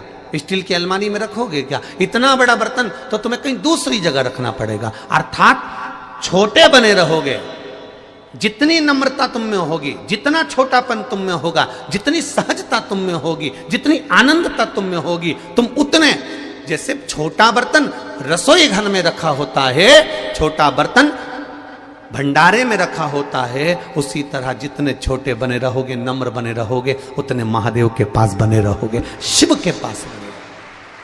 जितने बड़े बर्तन होते चले जाओगे, जितना बड़ा पात्र होते चले जाओगे, जितने बड़े भगोने होते चले जाओगे, जितना बड़ा बर्तन बनते चले जाओगे, जितने बड़े बनते चले जाओगे, उतना तुम्हें महादेव भी दूर करते चले जाता है कि अब मैं तुम्हें करीब नहीं रख सकता, क्योंकि ये पात्र बड़ा हो गया, ये कभी कभी निकलेगा, ये बर्तन कभी कभी काम आएगा। छोटा रहता तो मेरा रहता। भगवान मेरा महादेव भागवान बनाता है। मेरा महादेव क्या बनाता है? भागवान बनाता है, अर्थात भाग्यवान बनाता है। मेरा महादेव संपूर्ण विश्व के लोगों को भाग्यवान बनाने का प्रयास करता है, पर धीरे धीरे धीरे धीरे लोग समझते हैं कि हम खुद से भाग्यवान बने हैं, खुद से भाग्यवान बने हैं, तो वो धीरे धीरे भगवान की जगह स्वयं भगवान बनने का प्रयास करने लगते हैं। और भगवान बनने का प्रयास करने लगते हैं तो फिर वो भगवान की निगाह से नीचे चले जाते हैं, भगवान की दृष्टि से नीचे चले।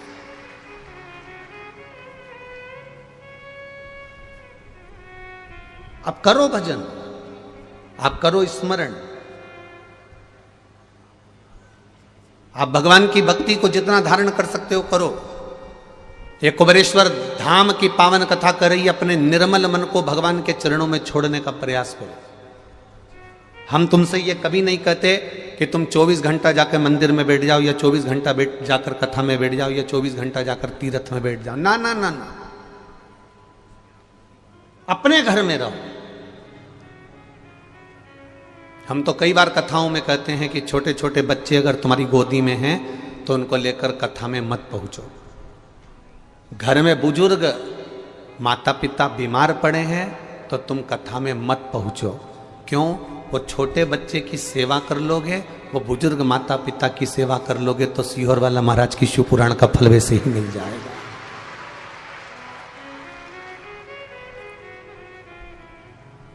बच्चे कष्ट में हो या घर के बुजुर्ग कष्ट में हो और आप बैठकर कथा का रस तत्व ग्रहण करो, ये हमको अच्छा नहीं लगता।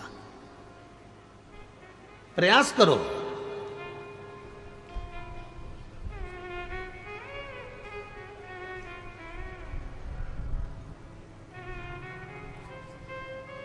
उससे विनती करते रहो, तेरी कृपा चाहिए, पर बड़े बनकर कृपा नहीं। एक बड़ा बेटा होता है, एक छोटा बेटा होता है। बड़ा बेटा थाली लेता है, एक जगह बैठकर भोजन करते रहता है। छोटा बेटा का काम क्या होता है? माँ उसको रोटी में घी लगाती है, नमक मिर्ची लगाती है, फिंगर बनाती है, उसके हाथ में पकड़ा देती है, बच्चा खाता रहता है। माँ का पल्लू पकड़कर माँ के पीछे पीछे जाता रहता है। माँ इधर जाए वो खाता खाता उधर चले जाए, माँ उधर जाए वो खाता खाता उधर चले जाए, माँ उधर जाए वो खाता खाता उधर चले जाए। एक बड़ा बेटा है जो एक जगह बैठकर खा रहा है, एक छोटा बेटा है जो माँ के पीछे पीछे दौड़ दौड़ कर खा रहा है। भगवान से कहना हमें इतना बड़ा मत बनाना कि हम एक जगह बैठकर तेरा भजन कर सकें, हमें छोटे बच्चे की तरह बनाना, चलते फिरते तेरा भजन करें और अंत में तर जाए। इतना छोटा बनाना। छोटा बच्चा चलते चलते भोजन कर रहा है और माँ के पीछे चल रहा है, उसी तरह हमको इतना छोटा बनाकर रखना कि चलते फिरते तेरा नाम भजें। हम कोई तपस्वी नहीं बनना चाहते, हम साधक नहीं बनना चाहते, हम संत नहीं बनना चाहते, हम साधु नहीं बनना चाहते। हम तो अपने घर में रहना चाहते हैं, अपनी गृहस्थी में रहना चाहते हैं, अपने परिवार में रहना चाहते हैं, पर छोटे बनकर रहेंगे तो सुखी रहेंगे, सुखी।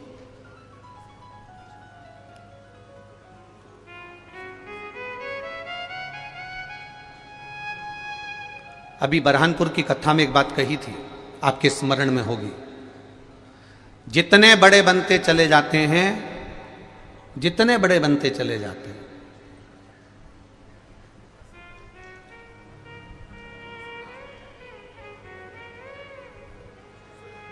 उसकी दो चीजें उसके पास से चली जाती है। हम जितने बड़े बनते चले जाएंगे उसकी दो चीजें उसके पास से चली जाएंगी। क्या क्या? एक उसके चेहरे की स्माइल और एक उसके थाली में मलाई। थाली में भोजन में उसके ना तो घी मिलेगा, ना शक्कर मिलेगी, ना रबड़ी मिलेगी, ना बालूशाही मिलेगी, ना जोरदार एक से बढ़कर एक मालपुआ रबड़ी कुछ भी उसकी थाली में नहीं मिलेगी। जितना बड़ा बनता चले जाता है उतनी उसकी स्माइल कम हो जाती है, हंसी कम हो जाती है और थाली में भोजन की मात्रा कम होती चली जाती है। तो ऐसा बड़प्पन किस काम का? ऐसा बड़प्पन किस काम का कि तुम 4 लोगों में खुलकर हंस भी नहीं सकते।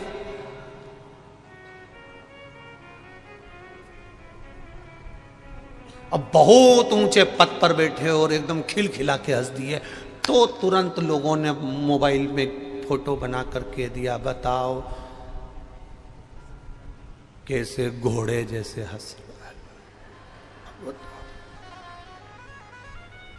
फिर कहेंगे ये इतनी बड़ी जगह बैठ कर ऐसा हंसे।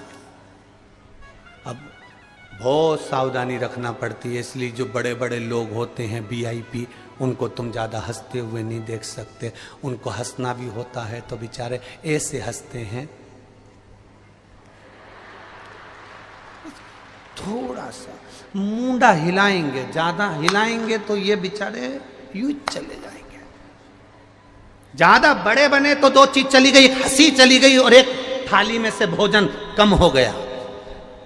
जो छोटा है घी की रोटी खा रहा है, चकाचक खा रहा है, ये कमाने के चक्कर में इतना अग्रणी रहा कि घी की रोटी खा नहीं सकता क्योंकि ब्लड प्रेशर है, और मिठाई खा नहीं सकता क्योंकि शुगर है। बड़ा तोल मोल कर खाता है, बड़ा गया, दोनों चीज गई। बड़ा एक निवेदन आपसे, इतने बड़े ना बनिएगा, छोटे बनकर चलिए, छोटे बनकर उसका सुख आपके जीवन को आनंदित देगा। इसीलिए आपको कथा में पहले भी कहा, बरहानपुर की कथा में कहा, परभणी की कथा में कहा, मालेगांव की कथा में कहा कि आपके पास में छोटा बच्चा है, छोटे बच्चे हैं, छोटे छोटे बच्चे हैं, या घर में बुजुर्ग माता पिता हैं, या वो बीमार माता पिता हैं, तो ये व्यासपीठ हमेशा कहती आई है पहले उस बच्चे की परवरिश करो, पहले उस माता पिता की सेवा करो, तुम्हें कथा सुनने की जरूरत नहीं पड़ेगी, भोलेनाथ तुम्हारे पास पहुंच जाएगा। ये व्यासपीठ पहले भी कहती आई, आज फिर कह रही है, करो सेवा। सेवा में जो सुख है वो दुनिया में कहीं सुख नहीं होगा। सेवा में जो आनंद है वो दुनिया में कहीं नहीं होगा।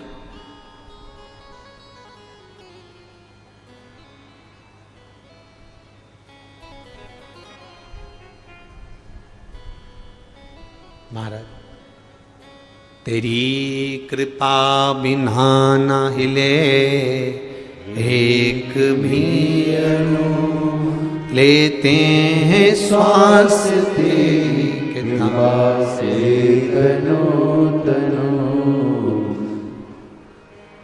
हे गंगधार मुक्ति द्वार ओमकार तू, भोले ओमकार तू, आयो शरण तिहार शंभु तार तार तू।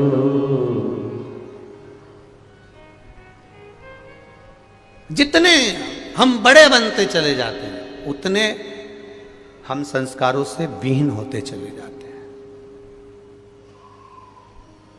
पर बड़े बनने में आपके विश्वास की प्रबलता होना चाहिए। महाराज,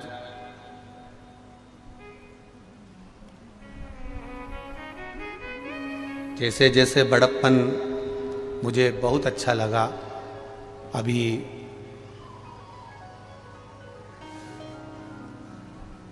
अंबानी परिवार ने एक चीज संसार के लोगों को बहुत अच्छी दर्शाई।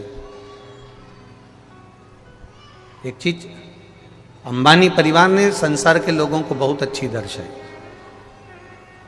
करोड़पति अरबपति होने के बाद भी शादी करी तो बेटे बहू किसी हिल स्टेशन पर नहीं गए, वो बेटे बहू सारे देवालय और शिवालय घूमते रहे। ये प्रेरणा दी। और आप लोगों ने भी मीडिया में देखा होगा, सोशल मीडिया में देखा होगा, कहीं नाथद्वारा जा रहे हैं, कहीं तिरुपति जा रहे हैं, कहीं काशी जा रहे हैं, कहीं सोमनाथ जा रहे हैं, कहीं मल्लिकार्जुन जा रहे हैं। ये प्रेरणा दी है।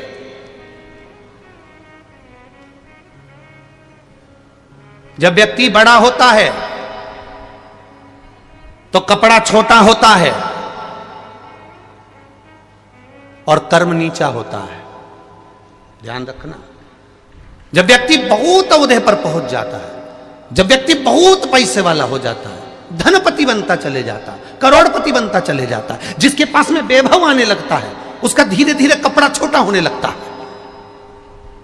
पहले फुल पैंट पहनता था, पैसा ज्यादा आ गया, हाफ पैंट पे आ गया। और पैसा, जितना जितना पैसा बढ़ेगा उतनी उतनी पैंट छोटी होती चली जाएगी। जितना जितना पैसा बढ़ते चले जाएगा उतना उतना कपड़ा छोटा होते चले जाएगा, और कपड़ा छोटा होगा और कर्म नीचा होते चले जाएगा।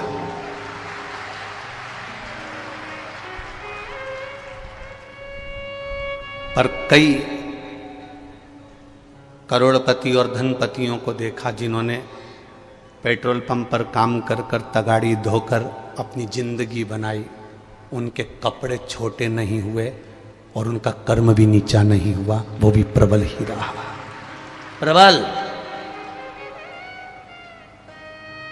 बहुत पढ़े लिखे बेटा बेटी हो जाते हैं, बहुत अव्वल पढ़े हुए हो जाते हैं। मैं उनसे एक बात कहना चाहूँगा कि तुम बहुत पढ़ गए, बहुत लिख गए, बहुत फैक्ट्रियाँ तुम्हारी हो गई, बहुत दौलत तुम्हारे पास हो गई, पर एक बात कहूँगा, मेरे भारत की संस्कृति सभ्यता को मत भूलना। सिर पे पल्लू, माथे पर बिंदी और मुख से हिंदी निकलती रहना चाहिए। ये सभ्यता और संस्कृति समाप्त नहीं होना चाहिए। तुम्हारा वैभव कितने दिन का है, सत्ता कितने दिन की है, धन बढ़े, कपड़ा छोटा मत होने देना। मेरे पिताजी ये हैं, मेरे पिताजी वो हैं, और बेटियां बेटे कपड़ा छोटा पहनना चालू कर दिए। छोटा होते होते होते होते आज धन के चक्कर में कपड़ा इतना छोटा हो गया कि सोचने वाले को भी पड़ता है कि इतना धनपति होने के बाद तो अच्छी कपड़े पहना सकता था, पर कपड़े वो पहनाने को तैयार है पर पहनने को तैयार नहीं, क्योंकि धन वैभव शरीर पे से कपड़े कम करते चले जाता है। वैभव, सत्ता, धन। मेरे भारत की पहचान, मेरी भारत की संस्कृति की पहचान, मेरे भारत की सभ्यता की पहचान आज भी मीराबाई का कोई चित्र देखना, कर्माबाई का कोई चित्र देखना, मुक्ताबाई का कोई चित्र देखना, मां शारदा का कोई चित्र देखना, आज भी जितनी संत सन्यासन साध्वी साधु तपस्वी जो पूर्व में हुई हैं, मुक्ताई वगैरह जो भी हैं, इनका दर्शन यदि करोगे तो इनका सिर पे पल्लू नीचे नहीं मिलेगा, इनके सिर पे पल्लू रखा हुआ मिलेगा। ये प्रेरणा देते हैं कि तुम कैसे भी आगे बढ़ो पर मस्तक से पल्लू नहीं हटना चाहिए। आज क्या हो रहा है, क्या वस्त्रों की आजकल फैशन इतनी विचित्र आ गई कि उसका क्या वर्णन करो, क्या कहो।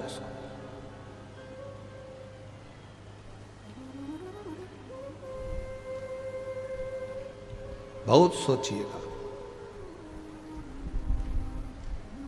मत बुरे कर्म कर बंदे वरना पछताएगा, भगवान की आंखों से तू बच नहीं पाएगा, तू बच नहीं पाएगा। इसलिए कर्म की प्रधानता को मानकर ये ना सोचे कि वैभव बहुत हमारा है तो हम वस्त्र कैसे भी पहनेंगे चल जाएगा। ना ना ना ना, उसको धारण करना है तो हमें हमारी भारत की सभ्यता से, हमारी संस्कृति से धारण करो।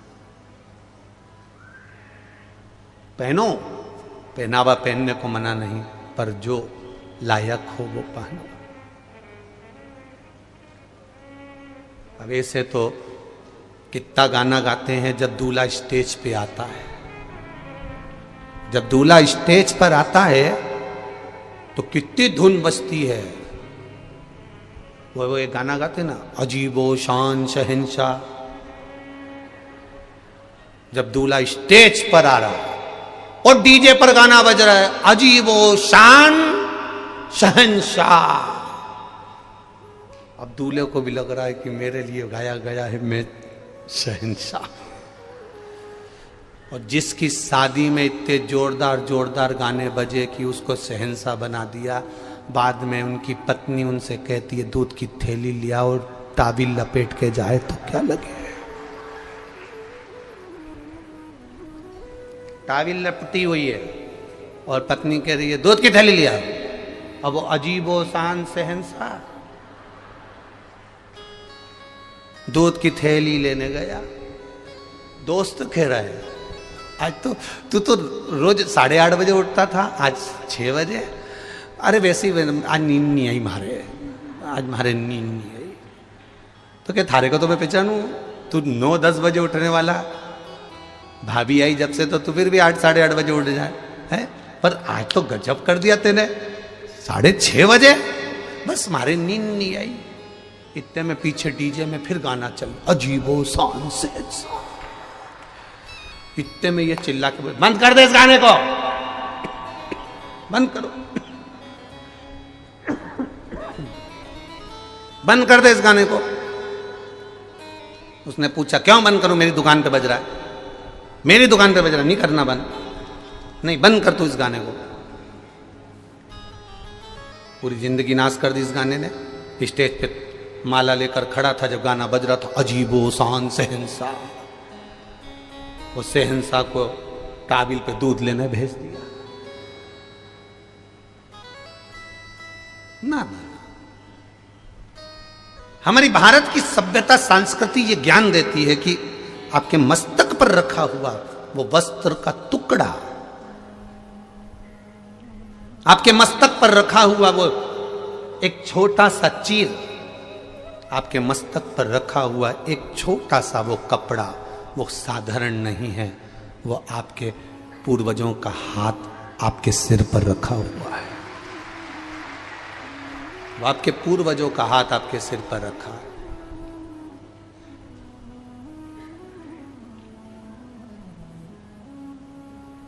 जो दिखावा करता है वो ही जाता है।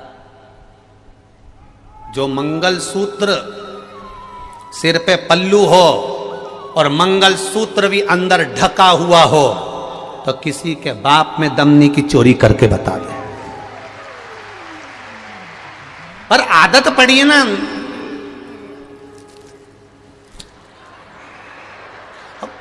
आदत पड़ी तो दिखना तो चाहिए, तो बस दिखावे में पड़ा नहीं तो हो गया। जितना जितना दिखावे में पड़ोगे ना उतना उतना उतना उतना चले जाओ। दिखावे में पड़ा हुआ श्रेष्ठता नहीं है। जितना दिखावा करोगे उतना दुख पाओगे। एक छोरी गार्डन में बैठ के बोल रही थी बस तुम क्यों चिंता करते हो, अपन दोनों की शादी हो जाए, बस अपन दोनों की शादी हो जाए, तुम्हें चिंता करने की जरूरत नहीं, मैं पूरे घर को स्वर्ग बना दूंगी।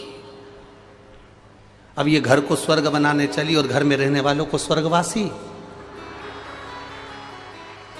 तुम क्यों चिंता करते हो, बस एक बार अपनी शादी हो जाए मैं घर को स्वर्ग। कोई कोई मंगेतर ऐसी बात करती है और कोई कोई मंगेतर, एक मंगेतर का पत्र आया देखो,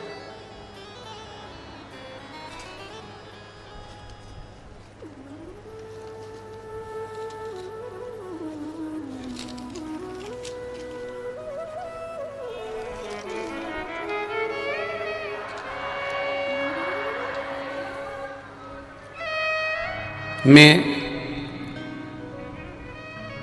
जय पाठक काशी का रहने वाला हूं। कहीं बैठे हो जय पाठक तो हाथ हिला सकते हो। मैं जय पाठक काशी का रहने वाला हूं महाराज जी। मेरा जॉब पुणे में है।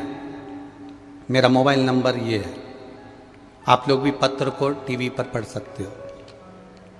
मैं महाकालेश्वर और सीहोर दर्शन के लिए, मेरी मंगेतर को दर्शन कराने के लिए छत्तीसगढ़ गया था। वहाँ हम यहाँ कुबेरेश्वर धाम आए हैं। महाराज मैं बाबा का क्या बखान करूँ महाराज जी। मैं 10 से 12 साल से गुटखा खाने की लत थी। 10 से 12 साल से गुटखा खाने की लत थी महाराज। बाबा की कृपा ऐसी हुई महाराज जी, मेरी मंगेतर ने शिव जी के मंदिर में ले जाकर एक दिन मुझे खड़ा करा और शिवजी पे से एक बेलपत्र उठाकर मुझे दिया और एक बेलपत्री मुझे शंकर जी की दे दी और उसने एक ही बात कही, आप शिव मंदिर में आए हो। सियोर वाला महाराज कहता है, शिव के दरवाजे पर हमेशा सत्य बोलना। एक बात कहूं, ये बेलपत्र आज खाओ और गुटके को त्याग दो। गुरुदेव 10 से 12 साल तक मेरे पूरे परिवार ने उस गुटके को छुड़ाने का प्रयास करा। 30 से 40 गुटका प्रतिदिन खाता था। एक बेलपत्री मेरी उस मंगेतर ने मुझको दी, मैंने शिव मंदिर में जिस दिन से खाई, गुटके से ऐसी नफरत हो गई कि आज मैं उस गुटके को छोड़ चुका हूं, नहीं खा। धन्यता है आपकी, साधुता है। ये आपका प्रयास है शिव के प्रति। दुनिया के लोग आज के समय में शंकर जी के नाम से बहुत नशा करा रहे हैं। भांग पियो, शंकर जी की प्रसादी है।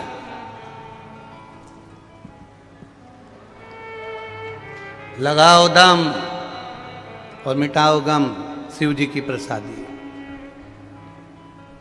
कौन सी पुराण में किस जगह पर लिखा है कि शंकर भगवान ने भांग पी थी? कौन सी पुराण में किस जगह पर लिखा है कि शंकर भगवान ने गांजा पिया था? कौन सी पुराण में किस जगह लिखा है कि शंकर भगवान ने चिलम लगाई थी? तुम्हें शौक है इसलिए तुम देवताओं को बदनाम करते हो। मेरा महादेव कभी गलत काम नहीं करता। मेरा महादेव कभी गलत काम नहीं करता, क्योंकि मेरा महादेव प्रेरणा देता है। अगर गलत काम करते होते मेरे महादेव तो पहला झगड़ा होता अमृत के लिए। मैं विष नहीं पीऊंगा, मुझे अमृत ला के दो।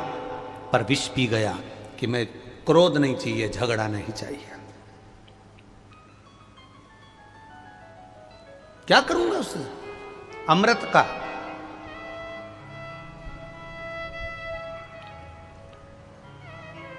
क्या करूंगा उसका? मैं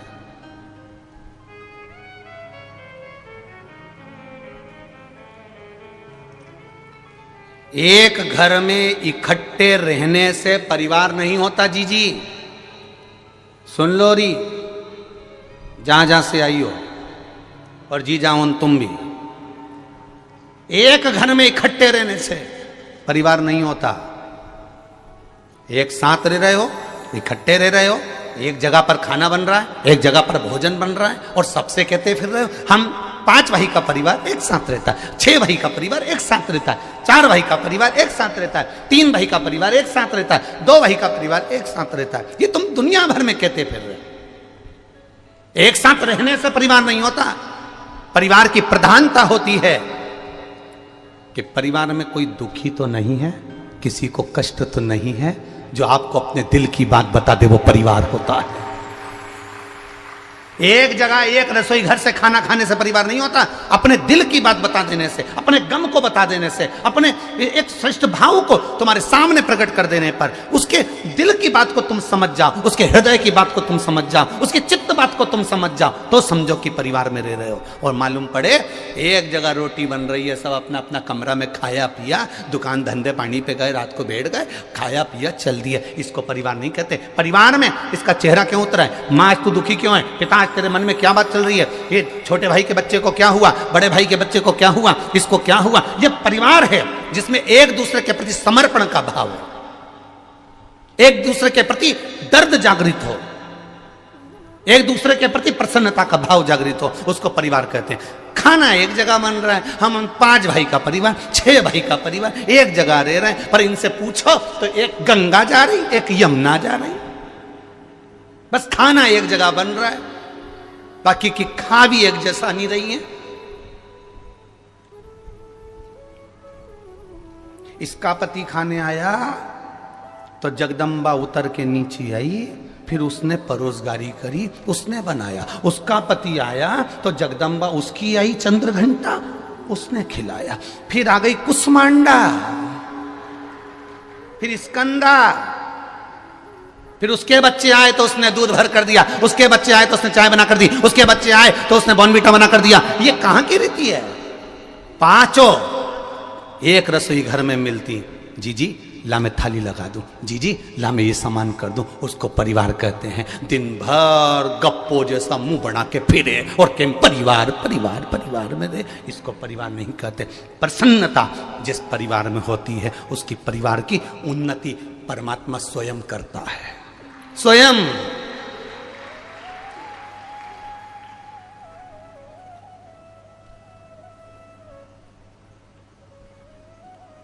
कितनी तमन्ना है हमारे भीतर, कितनी आकांक्षाएं, कितनी इच्छा भरी हुई है,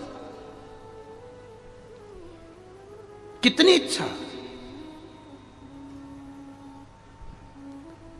कोई ऐसा मिल जाए जो मेरे सारे दुख मिटा दे। इस चक्कर में तुम कभी कुबेरेश्वर धाम मत आना कि कोई ऐसा मिल जाए जो तुम्हारे दुख मिटा दे। इस चक्कर में कभी तुम कुबेरेश्वर धाम मत आना, फिर कोई दूसरा महाराज के पास चले जाना जो तुम्हारा दुख मिटा दे। कुबेरेश्वर धाम पर आना तो इस चक्कर में मत आना कि कोई ऐसा मिल जाए कि मेरा दुख मिटा दे, क्योंकि किसी की सामर्थ्यता नहीं कि आपका दुख मिटा दे। राम जी का दुख राम जी को मिटाना पड़ा था, कृष्ण भगवान का दुख भगवान कृष्ण को मिटाना पड़ा था। आपका दुख आपको मिटाना पड़ेगा और वो भजन के बल पर मिटाना पड़ेगा।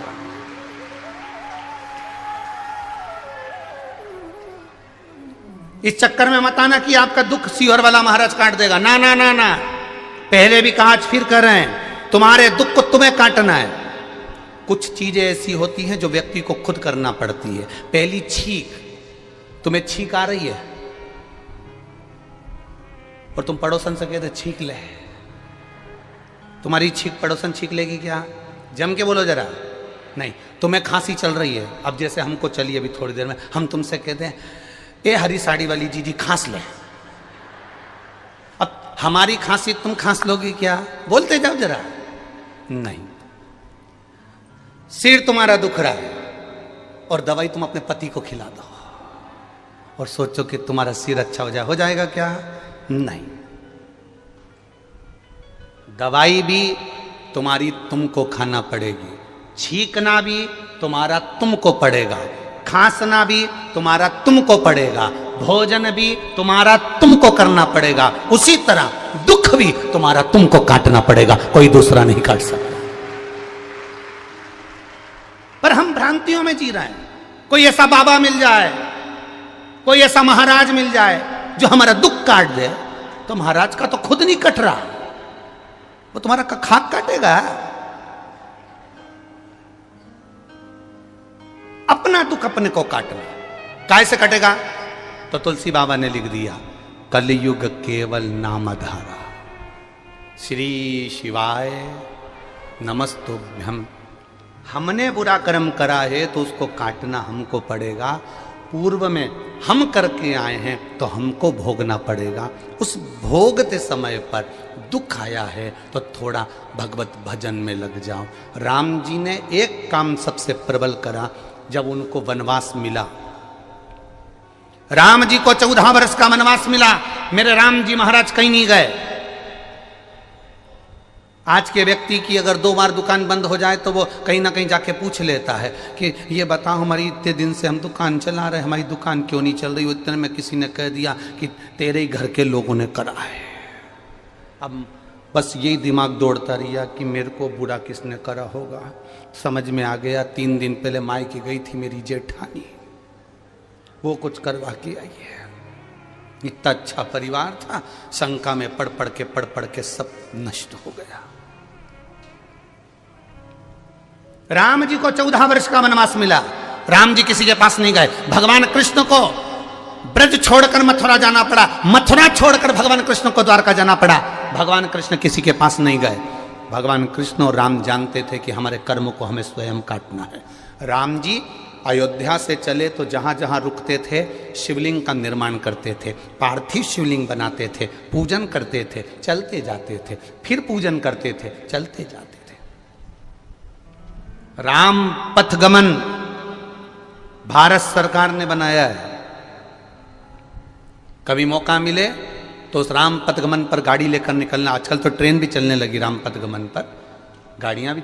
राम पथगमन अयोध्या से लेकर लंका तक के बीच में राम पथगमन भारत सरकार ने बनाया। उस राम पथगमन पर कभी चल कर देखना, जितने मंदिर राम जी के नहीं मिलेंगे, जितने मंदिर हनुमान जी के नहीं मिलेंगे, पूरे राम पथगमन में अयोध्या से लेकर लंका तक के बीच में सबसे ज्यादा मंदिर मेरे देवाधिदेव महादेव के मिलेंगे। उस राम पथगमन में सबसे ज्यादा मंदिर मेरे महादेव के मिलेंगे। महादेव के मंदिर क्यों? राम जी जहां बैठते थे शिवलिंग बनाते थे, पूजन करते थे। राम जी जहां बैठते थे शंकर की आराधना करते थे। जो राम जी ने अपने हाथों से शिव की आराधना करी वो वहां स्थापना कर दिया। आगे बढ़े स्थापना कर दिया, और आगे बढ़े स्थापना कर दिया। राम जी स्थापना करते गए। एक जगह पहुंचते पहुंचते शबरी अम्बा के दरवाजे पर पहुंच गए। मातंग ऋषि की शिष्या के पास पहुंचे और मातंग बाबा की शिष्या उस शबरी अम्बा ने कहा, राम तुम यहां तक पहुंचे हो? हां। कहां जा रहे हो? मेरी धर्म पत्नी को कोई ले गया, उसको ढूंढने जा रहा हूं। अच्छा ठीक है, तुम्हारी धर्म पत्नी तुम्हें मिल जाएगी? जरूर। तब शबरी मां ने पूछा, इतने विश्वास से कह रहे हो कि मिल जाएगी, तो ये बताओ इतना विश्वास तुम्हें मिला कहां से? इतना विश्वास मिला कहां से? ये विश्वास कहां से आया कि कंकर में शंकर नजर आ रहा है? ये विश्वास कहां से आया कि ये विश्वास कहां से आया कि एक रुद्राक्ष के लिए एक दिन में 20 लाख से ज्यादा लोग यहां पहुंचे? ये विश्वास कहां से आया? ये दृढ़ता कहां से आई? ये भरोसा कहां से आया? ये विश्वास किसने पैदा कर दिया? ये भरोसा किसने जान दिया? तब मातंग बाबा की शिष्या पूछी, मां शबरी अम्बा, राम तुम विश्वास से कह रहे हो कि मुझे सीता मिल जाएगी, तो तुम इतने विश्वास से कह रहे हो तो विश्वास कहां से आया? राम जी कहते हैं, मैं अयोध्या से चला था, रोज प्रतिदिन सुबह उठकर एक शिवलिंग का निर्माण कर कर पूजन करता था। शिवलिंग नहीं बना पाता तो जो मंदिर मिलता उसका स्मरण करता था, शिव का दर्शन करता, एक लोटा जल समर्पित करता, श्रृंगार करता महादेव का, चलते जाता। बस वही शिव ने मुझे विश्वास दिया है और शंकर की आराधना मैंने करी है, तो ये मैं दिल से कह सकता हूं कि सीता भी मुझे जरूर मिलेगी। वो सीता नहीं है, वो भगवान राम की मंजिल तक पहुंचना था उनको, उस मंजिल तक मुझे। तो आप भी शंकर के मंदिर जा रहे हो, एक लोटा जल चढ़ा रहे हो, शिव जी पे बेलपत्र चढ़ा रहे हो, शंकर भगवान का गुणगान कर रहे हो, शिव मंदिर में झाड़ू लगा रहे हो, शंकर भगवान के मंदिर में पोछा लगा रहे हो, ये तुम्हारा विश्वास जागृत हो गया कि मुझे ये विश्वास है कि भोला सब दुख, ये मेरा विश्वास पक्का हो गया कि वो दुख काटेगा तो वही काटेगा। फिर वही वाली बात आ गई जो आपको मालेगांव में कही थी, बच्चा रोता है तो माँ कह देती है बाबा आ रहा है, बच्चे ने रोना बंद कर दिया। आधा घंटा बच्चे ने देखा चारों तरफ घूम घूम के, कोई बाबा नहीं आया, तो फिर चालू हो गया पे, फिर चालू हुआ तो माँ ने वो बाबा आया, बच्चा फिर चुप हो गया। फिर कहा, बच्चा फिर रोया तो कहे वो बाबा आया, बच्चा फिर चुप। अब जरा विचार करिए, चित्तवृत्ति में उतारिए। एक छोटे से बच्चे से कहा कि बाबा आ रहा है और बच्चा रोना बंद कर देता है, उसी तरह आप भी कहो बोल बम का नारा है और बाबा एक सहारा है। ये अपने भीतर उतारना, जब दुख आए, जब कष्ट आए, जब बीमारी आए, जब रोग आए, जब तकलीफ आए, जब कष्ट तुम्हारे सामने आ जाए, तब शिव मंदिर में जल चढ़ाते सोचना कि तू जरूर आएगा, मेरा बाबा आ रहा है, जरूर आएगा, ये निश्चित है, मेरे दुख को मिटा कर जाए। एक उसके भरोसे पर, एक उसके सहारे पर हम खड़े हैं, उसके इंतजार में।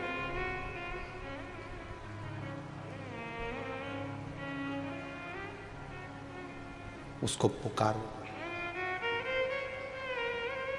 सुन के भक्तों की पुकार हो के नंदी पैसा, काशी नगरी से आए मेरे भोलेनाथ। सुन के भक्तों की पुकार हो के नंदी पे सवार काशी नगरी से आए मेरे भोलेनाथ। सुन के भक्तों की पुकार हो के नंदी पे सवार काशी नगरी से आए मेरे भोलेनाथ।